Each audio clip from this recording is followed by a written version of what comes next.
ಎಲ್ಲರಿಗೂ ನಮಸ್ಕಾರ. ನಾನು ಶ್ರೀ ಕನ್ಯಕಾ ಪರಮೇಶ್ವರಿ ಪುರಾಣ ಎನ್ನುವ ಪುಸ್ತಕದಲ್ಲಿ ವಾಸವಿ ದೇವಿಯ ಚರಿತ್ರೆಯ ಬಗ್ಗೆ ಕಳೆದ ವರ್ಷ ಅಂದರೆ 2025ರಲ್ಲಿ ಪ್ರತಿಯೊಂದು ಅಧ್ಯಾಯವನ್ನು ಕೂಲಂಕುಷವಾಗಿ ಓದಿ ತಿಳಿಸ್ಬೇಕು.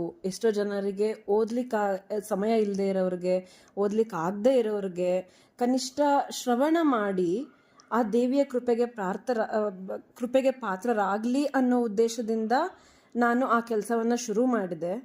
ವಾಸವಿಯ ಕೃಪೆಯಿಂದ ನಾನು ಈ ದಿನ ಅಂದರೆ ವಾಸವಿ ಜಯಂತಿಯ ದಿನ ಕೊನೆಯ ಅಧ್ಯಾಯವನ್ನು ಪೂರ್ತಿಗೊಳಿಸ್ತಾ ಇದ್ದೀನಿ.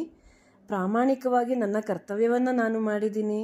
ನನ್ನ ಮನವಿ ಏನೆಂದರೆ ನೀವು ಕೂಡ ಈ ಅಧ್ಯಾಯಗಳನ್ನು ಓದಿ ಕೇಳಿ ವಾಸವಿ ದೇವಿಗೆ ಪೂಜೆ ಮಾಡಿ ತಪ್ಪದೆ ನಮ್ಮ ಕುಲದೇವತೆಯಾದ ವಾಸವಿ ದೇವಿಯನ್ನು ಪ್ರಾರ್ಥಿಸಿ ಎಲ್ಲರೂ ತನ್ನ ಕೃಪೆಗೆ ಪಾತ್ರರಾಗೋಣ. ಎಲ್ಲರಿಗೂ ವಾಸವಿ ಜಯಂತಿಯ ಶುಭಾಶಯಗಳು.